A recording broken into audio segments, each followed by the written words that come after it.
రాష్ట్ర అధ్యక్షుడు ఎవరైనా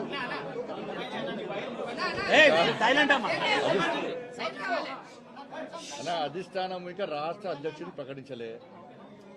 ఇవ్వంది వాళ్ళు చంద్రబాబు నాయుడు గారు ప్రకటించరు, ఇంకోరు ఆయన ప్రకటించరు, ఈయన చెప్తే వచ్చిందంటే కాదు. రాష్ట్ర అధ్యక్షుడిని అధిష్టానము అందరికీ నామినేషన్ వేస్తారు. నామినేషన్ అక్క ఎవరిని అధ్యక్షుడు ఉండాలో అధిష్టానం నిర్ణయిస్తుంది. అందరి అభిప్రాయాలు తీసుకొని అధిష్టానం నిర్ణయిస్తుంది. అధిష్టానం తీసుకుంటే అందరు కట్టుబడి ఉంటాం. Bharatiya Janata party ప్రజాస్వామ్యబద్ధమైన party. ఒకటే నామినేషన్ వేయాలి, రెండే నామినేషన్ చెప్పారు. నామినేషన్ ఓపెన్గా ఉన్నాయి, నామినేషన్ ఎవరైనా వేసుకోవచ్చు. మరి అధిష్టానము అన్ని ఆలోచించి నిర్ణయించుకుంటే దానికి కట్టుబడి ఉండాల్సిన బాధ్యత కమిట్మెంట్తో పనిచేసే ప్రతి భారతీయ జనతా పార్టీ కార్యకర్తకు ఉంటుంది. ఎవరికి ఇచ్చారు, ఎవరు అధ్యక్షుడు ఎవరు ఇంకా కాలే కదా. సాయంత్రం ప్రకటిస్తారు, సాయంత్రం చెప్తారు నామినేషన్స్ తర్వాత. ఎవరు నామినేషన్ ఇస్తారో నామినేషన్స్ తర్వాత అధిష్టానం ఆలోచించి అప్పుడు అభ్యర్థిని ప్రకటిస్తారు. దాని తర్వాత రేపు సమావేశం పెడతారని చెప్పి ఇప్పుడు అన్ని ఫాల్తు మాటలు అంటారు. వాటిని ఎవరు సోషల్ మీడియాలో పెడుతున్నారు, నేను కూడా చూసినాను. అధ్యక్షుని కోసము అధ్యక్షుని బాధ్యత కోసం ఎవరైనా అడగచ్చు. అడగడంలో ఎలాంటి తప్పు లేదు. వాళ్ళకు రావాలని కోరుకోవడంలో కూడా ఎలాంటి తప్పు లేదు. దాన్ని ఎవ్వరు తప్పు పట్టరు. ఎవరి వాళ్ళకి ఆలోచన రావాలని కోరుకోవడం తప్పేం లేదు.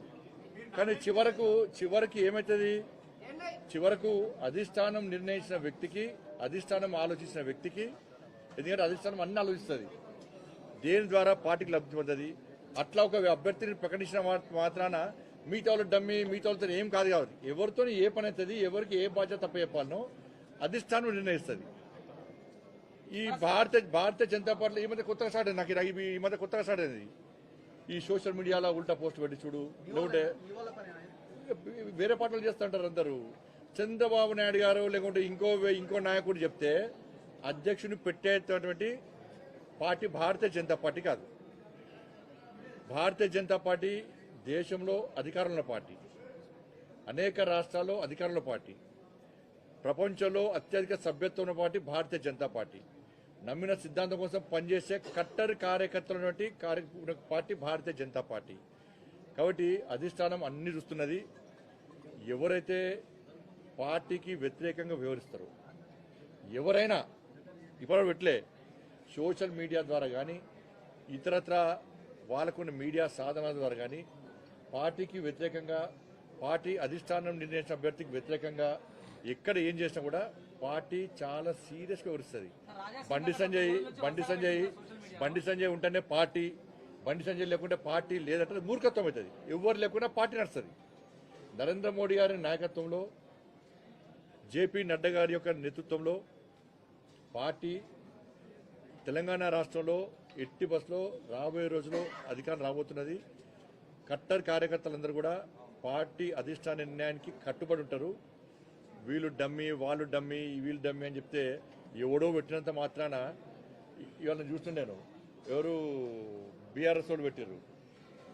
బీసీ అంటే మనకి బీఆర్ఎస్ పార్టీ అని చంద్రశేఖరరావు దిగి బీసీకి ఇవ్వని చెప్పు.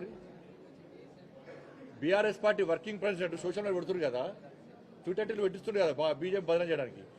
మీ పార్టీలో ఎంతమంది బీసీ మంత్రి పదవులు ఇచ్చారు? బీసీలు లేకుండా ఇచ్చారు. మీరు దళితులు ముఖ్యమంత్రి చేస్తాను మీ అయ్యా సిగ్గు లేకుండా ముక్కు నరుకుంటా, మూతి నరుకుంటా, తల నరుకుంటా, ఇది నరుకుంటా, కింద మీద నరుకుంటా అన్నాడు. ఏమైంది మరి? దళితులు ముఖ్యమంత్రి ఎందుకు చెప్పరాదు? మీ పార్టీ అధ్యక్షుడు బీసీ ఎందుకు ఇస్తలేరు? మీ అయ్యని చెప్పాను. మేము బాధ్యత అయిపోయినాం. భారతీయ జనతా పార్టీ అధికారంలోకి వస్తే బీసీ ముఖ్యమంత్రి చేస్తామన్నాం. మీ పార్టీని ప్రకటించుకోండి. మరి అరే అధికారిక పదవులు వేరు, పార్టీ వేరు. పార్టీని స్ట్రెంథన్ చేయడానికి, పార్టీ క్యాడర్ లోపల మంచి ఆలోచన కల్పించడానికి, పార్టీ పదవుల లోపల అనేక ఆలోచనలు సమీకరిస్తూ ఉంటారు. బీసీకి ఇవ్వాలి, బీసీ అంటే నేను బీసీ నాకు ఇవ్వలేదా? లక్ష్మణ్ గారు బీసీ లక్ష్మణ్ గారికి ఇవ్వలేదా? చలపతిరావు గారు బీసీ వారికి ఇవ్వలేదా? దత్తాత్రేయ గారు బీసీ దత్తాత్రేయ గారి అధ్యక్షులు లేరా? బంగా లక్ష్మణ్ గారు ఎస్సీ వారు లేరా? మరి ఏడవైనాయి? మరి బీఆర్ఎస్లో ఒక్కరిని బీసీని అధ్యక్షుడు చేసిరా? మరి చేస్తారా? బీసీ ముఖ్యమంత్రి చేస్తారని ప్రకటిస్తారా మీరు? దళితుని ముఖ్యమంత్రి చేస్తానే మోసం చేసిపోయా 10 సంవత్సరాలు మొత్తం దోసుకొని అలా పైసలు పుట్టుపుట్టు పైసలు సంపాదించారు.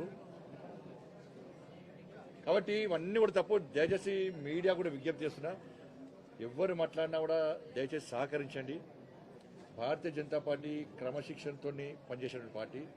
అటువంటి పార్టీలో ఇలాంటివి రావడం మంచి పద్ధతి కాదు, మంచి పరిణామాలు కావు కూడా. అధిష్టానం చాలా సీరియస్గా దృష్టి సారించింది. ఎవరైనా కూడా నేను మాట్లాడినా మీరు మాట్లాడినా ఎవరు మాట్లాడినా కూడా అది తప్పు అంటున్నా. ఎవరు మాట్లాడి ఇప్పటివరకు మాట్లాడదని మాత్రమే కోరుకుంటున్నాను. ధన్యవాదాలు. ధన్యవాదాలు.